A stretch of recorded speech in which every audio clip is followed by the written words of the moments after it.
أعوذ بالله من الشيطان الرجيم. بسم الله الرحمن الرحيم. الحمد لله رب العالمين، والصلاة والسلام على خاتم الأنبياء وأشرف المرسلين. walaalaha muslimiinta dhammaan ummadda oo dhan waxaan kusoo dhaweynayaa janalka ayaan kusoo dhaweynayaa hana laga faa'iideysto.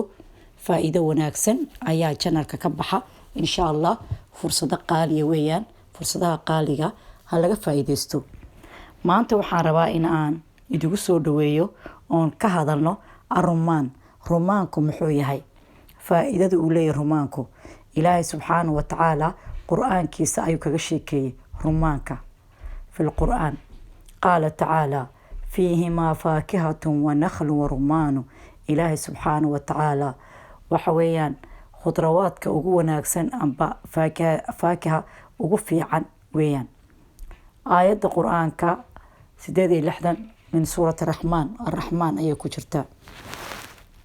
ilaahay subxaanahu wa tacaala aayado kale qur-aanana waa kaga hadlay rumaanka waxa weeyaan iyo timirta ayuu ka hadlayaa, laakiin aayad kale uu ka hadlaya zaytuunka iyo rumaanka.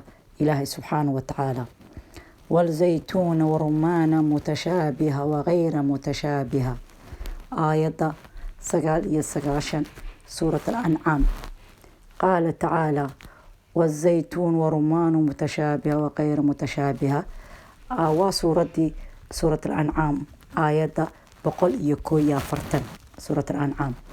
marka ilaahay subxaanahu wa tacaala rumaanka aad buu uga sheekeeyey qur-aanka iyo xaadiista rasuulka calayhi salaatu wasalaam waa kaga hadleen. labaduba ilaahay subxaanahu wa tacaala qur-aankiisa waa ka hadlay, rasuulkuna waa ka sheekeeyey faa'iidada uu leeyahay rumaanku waa midhaha jannada. rumaanku jannada ayuu ku dhex yaalaa geedahaasi, oo waa geeda ilaahay subxaanahu wa tacaala jannadana kasoo saarayo oo ku dhex yaala jannada. marka sidee baan uga faa'iideysan lahayn intaan adduunyada joogno, mise sidee baan waxa midhaha jannada ku yaala aan uga faa'iideysan lahayn cabitaankiisa iyo cunidiisaba. bal aan isla eegno axaadiista rasuulka calayhi salaatu wasalaam, sunnaha nebiga fi sunnati nabawiya. rasuulku wuxuu kaga sheekeeyey calayhi salaatu wasalaam qaala rasuulullaahi sala allahu calayhi wasalam rumaanada waxa ku jira ayuu leeyahay xabad min aljannati, jannada laga soo saaray. waa xabad laga soo saaray jannada ayaa ku jira rumaanka dhexdiisa. marka sidee baan markaa uga faa'iideysanaynaa? marka waxaa leeyahay qofku hadduu cuno liman akla rumaan, haddaad cunaysid an yaakulaad cunaysid rumaanada, haddaad cunaysid waxa weeyaan rumaankaad cunaysid dhammaan cun baa layidhi. xabadda wada cun. waxaa laga yaabaa xabad ka mid ah in ay ku jirto oo midhaha jannada ah. markaa ka faa'iideyso fursadda qaaliga. rumaanka haddii aad cunaysid xabadda wada cun. waxaa dhici karta xabad jannada laga soo saaray inay ku jirto, xabad rumaan ah inay ku jirto. sida uu sheegay allatii dakara rasuulullaahi sala allahu calayhi wasalam, waxaa weeyaan taasi waxay noqonaysaa dawo ayay noqonaysaa oo qofka dhexdiisa, jirka dhexdiisa daweynaysa. xabaddaasi waxa weeyaan waa dawo, maadaama ay jannada laga soo dhex saaray. waa dawo weeyaan rumaanku. sidiisa rumaanku faa'iido badan ayuu leeyahay, faa'iidooyin aad u badan buu leeyahay. waxaweyaan dhiigkarka waa dejinayaa, wax macaanka diirkiisa sare ee qashirkiisa sare amba qashrasun amba waxa weeyaan qoloftiisa sare, waxa weeyaan macaanka ayay caafimaad ugu wanaagsan uu leeyahay. insha allah waan ka hadli doonaa qoloftiisana, laakiin maanta maxaan ka hadlaynaa gudihiisa. muxuu u dawo yahay dadka?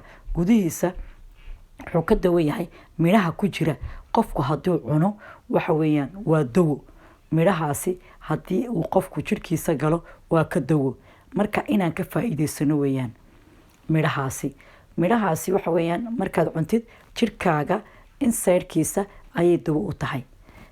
xadiis kale aan isla eegaynaa, ibnu cabaas uu sheegayo rumaanku waxaa ku jira dhexdiisa xabad qadratu min aljannati, jannada laga soo saaray. haddii ay ku gasho amba haddii aad cuntid xabaddaasi waxa weeyaan waxa ay jirkaan insidekaaga amba jirkaaga dhexdiisa waxa ay ka soo saaraysaa waswaaska shaydaanku ku waswaasinayo ayay xabaddaasi hadday ku gasho amba jirkaaga ay gasho waxa weeye waxay kasoo saaraysaa ay dawo u noqonaysaa waswaaska qalbigaaga ku jira 40 cisho والله أعلم 40 يوما والله أعلم marka waxa weeyaan ka faa'iideyso fursada qaaliga qofku waa inuu xabada rumaanka dhameeyaa si ay uga faa'iideysato waxa weeyaan xabada ku jirta 40 cisho waswaaska iyo shaydaanka ayaa ka tagaya marka rumaanka hadii aanu ka sheekayno 3 nooc ayuu kala baxaa rumaan waxa weeyaan macaan baa jira rumaan yar dhanaana jira rumaan dhaxdhaxaad ayaa jira rumaanka waxa ugu wanaagsan rumaanka yar macaan ee cas ee waaweyn aad buu faa'iido rumaankaas u leeyahay waxa weeyaan aad buu cas yahay waana jilaac weeyaan diirkiisuna waxa weeyaan waa yar jilaac biyo badan uu leeyahay waa rumaanka waaweyn ee cas aad bay faa'iido leeyahay ha laga faa'iideysto rumaankaasi فوائد أولي رومانكم محاكا فائي علشان كمدا وحقو كانيا علوشا إنو دقدقاق السمايو ووحويان هدي أي علشان عاجسني ما كجرتو ووحويان من دقيره وحنودن علوشا أي وحويان علشان جوكتو وحويان حركات أيو كسمينيا وعلشان وحي كساريا عاجسني ماذا أيو كساريا وحو كله فائدة أولي هاي سبق أيو كساريا جركاغا ما توسو كجرو wuxuu kale qurxinayaa jirkaaga ayuu qurxinayaa wuxuu kale uu wanaag u keenayaa amba caafimaad u kaadida marka laga faa'iideysto hadii uu qofku ma aragtay indhihiisuna maxaa la yiraahdaa waxa kale oo wadna indhaha hadii ma faa'iido leeyahay caafimaad buu leeyahay in miraha ku jira hadii xabad laga soo qaado oo waxa weeyaan inta la engejiyo isha sida indha kuxush oo kale loo marsado la yar dhex mariyo waxa weeyaan lilmada badan ayay ka dawata iyadana marka mirahani waa miraha jannada Ilaahay subhanahu wa ta'ala jannada ku abuuray marka inaan ka faa'iideysano Ilaahayna uu ku ballan qaaday inuu dadka jannada ku cuni doona jannadaas oo ah meel aan lagu xanuunsanayn meel aan lagu dhibaatoonayn oo caafimaad qab aad ku noolaanaysid oo khudradda tii aad doontid aad ku cunaysid ma sha Allah faakaad badan ayaa halka jira oo khudrawaadkaas oo buuxa ayuu Ilaahay subhanahu wa ta'ala inoo dhex dhigay jannada si loogu raaxaysto marka waxaan miraha Ilaahay subhanahu wa ta'ala rumaanka kamid yahay jannada ayuu Ilaahay ugu talagalay in lagu cuno adduunyadana hadaad ku aragtid oo ka faa'iideysatid waa fursad qaali halkaasina waa marka aad doonayso inaad sameysatid waxaad ku darsanaysaa timirta oo kale Ilaahay subhanahu wa ta'ala timirtana waa sheegay miraha jannada iyadana weeyaan jannada ayaa lagu cunayaa marka timirta waxaad qaadaysaa 3 xabadood oo timira iyo xabad rumaana ayaa isku radqanaysaa labadoo waa daw xanuuno badan ayay ka daweyn labaduba markaad xabad rumaana iyo 3 xalo timir isku radqatid oo cabtid wadnahu ka daweeyahay beeryarida iyo beerka meesha agteeda beeryarida la yiraahdo waa ka dawo waxa huruudda iyo uskaga ku jira ayay ka safeynayaan rumaanku aad buu noo wanaagsan yahay beerka waa u dawo kaliyaha waa u dawo wadnaha waa u dawo marka inaan ka faa'iideysano weeyaan insha Allah waan sameyn doonaa isagoo la arkayo sida uu waxa weeyaan beerka uu uga dawo yahay iyo waan ka soo sheekeyn doonaa marka fursada qaaliga ha laga faa'iideysto rumaanka waxa weeyaan 3 xabadood timira iyo